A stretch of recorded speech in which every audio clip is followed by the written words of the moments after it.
Selamat datang di Perintis Keras. Kalau kamu lagi ngerasa hidup kamu jalan di tempat, atau usaha kamu belum juga kelihatan hasilnya, mungkin kamu harus dengar cerita ini sampai habis. Karena bisa jadi kamu lagi ada di fase yang sama seperti dia. Raka pernah ditolak kerja, bukan 1 atau 2 kali, tapi berkali-kali. Sampai angka itu sudah tidak lagi penting untuk dihitung. Sampai setiap notifikasi yang masuk bukan lagi harapan, tapi kekhawatiran yang sama, maaf, kami belum bisa menerima Anda. Awalnya dia masih semangat, masih percaya mungkin ini hanya soal waktu. Tapi semakin hari, semakin sering dia mulai bertanya dalam diam, mungkin bukan waktunya yang salah. Mungkin memang dirinya yang tidak cukup. Teman-temannya satu persatu mulai jalan. Ada yang sudah kerja tetap, ada yang sudah punya penghasilan, ada yang hidupnya terlihat jelas arahnya. Sementara Raka masih di titik yang sama, mencoba, gagal, ulang lagi, dan jatuh di tempat yang sama. Yang paling berat bukan penolakannya, tapi perasaan ketika dia mulai membandingkan dirinya dengan orang lain. Ketika dia mulai merasa tertinggal, ketika dia mulai kehilangan suara di dalam dirinya sendiri. Sampai akhirnya di satu malam yang sunyi, Raka berhenti membuka email, bukan karena tidak peduli, tapi karena dia sudah terlalu lelah berharap. Dan di titik itu, dia tidak tahu bahwa semua penolakan itu justru sedang membawa dia ke sesuatu yang jauh lebih besar. Oke, di sini cerita dimulai. Raka bukan siapa-siapa. Dia bukan lulusan terbaik, bukan juga orang yang punya koneksi atau jalur cepat untuk sampai ke tempat yang diinginkan. Hidupnya sederhana, sama seperti banyak orang lain yang lulus, lalu berdiri di titik yang sama, mencoba mencari arah tanpa benar-benar tahu harus kemana. Setiap pagi dia bangun dengan satu harapan kecil yang terus dia jaga. Mungkin hari ini ada kabar baik, mungkin hari ini ada satu pintu yang terbuka, walaupun kecil. Tapi hari-hari itu berjalan hampir sama, berulang tanpa perubahan yang jelas, membuat waktu terasa panjang dan melelahkan. Dia melihat teman-temannya mulai melangkah, satu persatu sudah punya jalan, sudah punya cerita, sudah terlihat sibuk dengan hidupnya masing-masing, dan tanpa sadar Raka mulai merasa tertinggal. Bukan karena dia tidak berusaha, tapi karena hasilnya belum terlihat. Dia mencoba berbagai hal, kirim lamaran, belajar ini itu, ikut sana sini, tapi semuanya terasa seperti belum cukup. Dan yang paling berat bukan prosesnya, tapi perasaan. Ketika dia mulai meragukan dirinya sendiri, ketika dia mulai bertanya dalam diam, apakah selama ini dia hanya berjalan tanpa arah, atau memang belum ada tempat untuknya. Raka mulai mengirim lamaran kemana saja yang dia bisa. Satu persatu, puluhan bahkan lebih, tanpa benar-benar tahu mana yang akan menjawab. Tapi tetap dia kirim dengan harapan kecil yang terus dia paksa untuk hidup. Setiap ada panggilan interview, dia datang dengan rapi, dengan persiapan yang dia ulang berkali-kali di kepalanya, mencoba terlihat cukup, mencoba meyakinkan bahwa dia layak. Tapi hasilnya hampir selalu sama. Ucapan terima kasih, diikuti kalimat yang semakin lama semakin akrab di telinganya, bahwa mereka belum bisa menerima dia.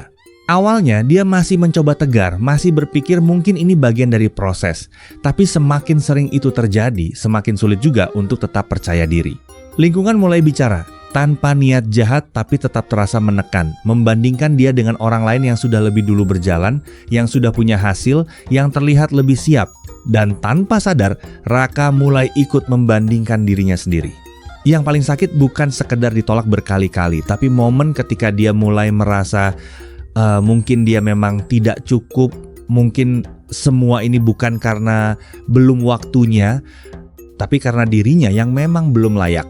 Hari-hari Raka mulai terasa lebih berat dari biasanya, bukan karena aktivitasnya bertambah, tapi karena pikirannya tidak pernah benar-benar tenang. Uang yang dia pegang semakin menipis, sementara kebutuhan tetap berjalan seperti biasa, membuat setiap keputusan kecil terasa punya beban yang besar. Di rumah, suasana mulai berubah, bukan dengan kata-kata keras, tapi dengan pertanyaan sederhana yang terus berulang, seolah mengingatkan bahwa waktu terus berjalan sementara dia masih di tempat yang sama. Raka tidak marah, dia hanya diam, mencoba menahan semuanya sendiri, mencoba terlihat baik-baik saja walaupun di dalamnya mulai penuh. Malam hari jadi waktu yang paling berat ketika semuanya sepi dan tidak ada distraksi. Semua pikiran yang dia tahan di siang hari datang bersamaan, membuatnya bertanya hal yang sama berulang-ulang tanpa jawaban yang jelas. Dia mulai lelah, bukan hanya secara fisik, tapi lebih ke arah yang tidak terlihat. Lelah berharap, lelah mencoba, lelah merasa harus kuat setiap hari. Dan di satu titik, Raka memilih untuk berhenti sejenak, bukan karena dia menyerah, tapi karena dia sudah terlalu capek untuk terus memaksakan dirinya berjalan tanpa arah. Setelah keputusan itu, Raka tidak langsung jadi apa-apa. Tidak ada perubahan besar yang bisa dilihat orang, tidak ada hasil yang langsung membuat semuanya terlihat berbeda. Tapi kali ini dia benar-benar mulai bergerak. Dari hal kecil, yang bahkan dulu tidak pernah dianggap berarti. Raka mulai jualan minuman sederhana dari rumah, kopi susu botolan yang dia racik sendiri, dia tawarkan ke teman-temannya, dia kirim satu persatu pesan, kadang dibalas, sering juga diabaikan. Awalnya sepi, bahkan dalam sehari tidak selalu ada yang beli, tapi dia tetap lanjut. Sambil itu, dia juga belajar desain dari YouTube, mencoba bikin poster sederhana, berharap suatu hari bisa dapat tambahan dari situ. Hari-harinya diisi hal kecil seperti itu, tanpa sorotan, tanpa pujian, tanpa ada yang benar-benar peduli dia sedang berusaha. Bagi orang lain, hidupnya masih terlihat sama, masih belum kemana-mana, tapi Raka tidak berhenti.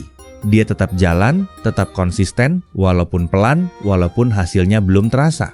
Karena sekarang dia paham, tidak semua proses itu terlihat dan tidak semua usaha harus langsung dihargai. Dia hanya fokus membangun sedikit demi sedikit tanpa banyak bicara.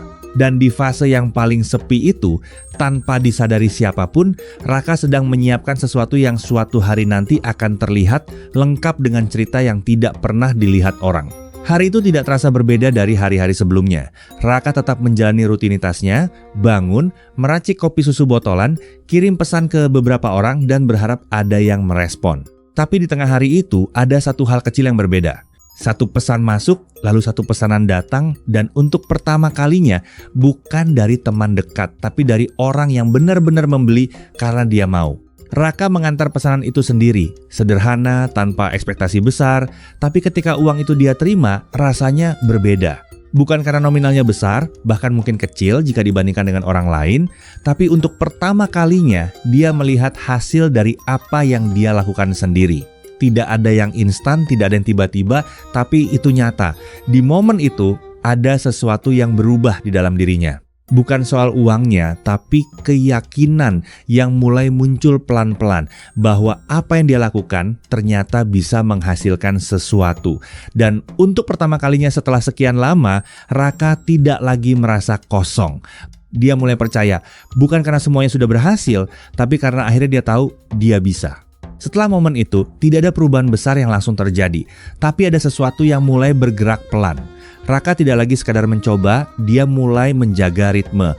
Setiap hari dia tetap meracik kopi, memperbaiki rasa, memperbaiki cara dia menawarkan, memperbaiki hal-hal kecil yang dulu dia anggap tidak penting. Pesanan tidak langsung ramai, tapi mulai ada yang datang lagi, lalu ada yang repeat, lalu ada yang merekomendasikan ke orang lain. Tanpa dia sadari, lingkaran kecil itu mulai terbentuk. Orang-orang yang dulu tidak memperhatikan, mulai bertanya, mulai melihat, mulai penasaran. Raka tetap sama, tidak banyak bicara, tidak pamer, hanya terus menjalankan apa yang sudah dia mulai. Tapi dari situ, peluang kecil mulai muncul. Ada yang minta dibuatkan dalam jumlah lebih banyak, ada yang menawarkan kerjasama kecil, ada yang mulai melihat dia bukan lagi sebagai orang yang sedang mencoba, tapi sebagai orang yang sedang membangun sesuatu. Semuanya tidak datang sekaligus. Tidak juga instan, tapi cukup untuk membuat langkahnya semakin mantap. Dan perlahan, tanpa suara besar, hidup Raka mulai bergerak ke arah yang berbeda. Seiring waktu, apa yang Raka bangun mulai terlihat lebih jelas. Bukan lagi sekadar usaha kecil yang hanya dia pahami sendiri, tapi sesuatu yang mulai diakui oleh orang lain, pelan tapi pasti. Pesanan datang lebih sering, orang-orang mulai kembali membeli, bahkan tanpa dia tawarkan terlalu keras. Dan dari situ, lingkaran itu terus melebar tanpa dia sadari. Tapi yang paling berubah bukan sekadar hasilnya, melainkan cara Raka melihat dirinya sendiri. Dia yang dulu selalu menunggu, sekarang tidak lagi berdiri di posisi itu. Tidak lagi menunggu diterima, tidak lagi berharap dipilih, tidak lagi menggantungkan langkahnya pada keputusan orang lain. Sekarang dia berjalan dengan arah yang dia tentukan sendiri, memilih apa yang ingin dia jalani dan menolak apa yang tidak lagi sejalan. Semua penolakan yang dulu terasa menyakitkan, sekarang justru terasa seperti bagian penting yang membentuk dirinya hari ini. Dan di titik itu, tanpa perlu banyak kata, Raka akhirnya mengerti sesuatu yang sederhana tapi dalam. Bahwa dulu dia nunggu diterima, tapi sekarang tanpa dia sadari, dia sudah sampai di posisi di mana dia yang menentukan siapa yang layak masuk ke dalam hidup dan jalannya. Tidak semua orang punya awal yang baik, tidak semua orang punya jalan yang jelas sejak awal, dan tidak semua orang langsung diberi kesempatan untuk terlihat. Raka juga tidak.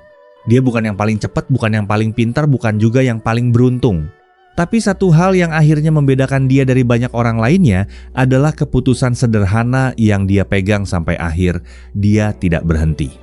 Di saat banyak orang memilih mundur ketika tidak ada hasil, di saat banyak orang mulai ragu ketika tidak ada yang melihat, Raka tetap jalan, walaupun pelan, walaupun sendirian, walaupun tanpa kepastian.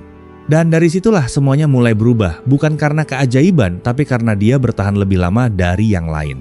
Cerita ini bukan tentang Raka saja, tapi tentang siapapun yang pernah merasa tertinggal, yang pernah merasa tidak cukup, yang pernah merasa dunia tidak berpihak. Karena pada akhirnya bukan semua orang beruntung, tapi semua orang selalu punya satu pilihan yang sama, untuk berhenti atau tetap melangkah walaupun tidak ada yang menjamin. Dan mungkin yang membedakan hasil di akhir nanti bukan seberapa hebat kita di awal, tapi seberapa kuat kita untuk tidak menyerah di tengah jalan. Kalau cerita Raka ini terasa dekat dengan hidup kamu, mungkin kamu juga sedang ada di fase yang sama. Fase sepi, fase tidak terlihat, fase di mana usaha terasa belum menghasilkan apa-apa. Tulis di komentar, kamu lagi ada di titik yang mana sekarang, biar kita sama-sama tahu kalau kita tidak sendirian di perjalanan ini. Kalau kamu suka konten seperti ini yang bukan cuma cerita tapi juga pengingat, bantu support channel ini dengan klik like dan subscribe supaya kita bisa terus bikin cerita-cerita yang mungkin bisa menemani kamu di proses yang tidak selalu mudah ini. Karena mungkin hari ini belum terlihat hasilnya, tapi selama kamu tidak berhenti, cerita kamu belum selesai.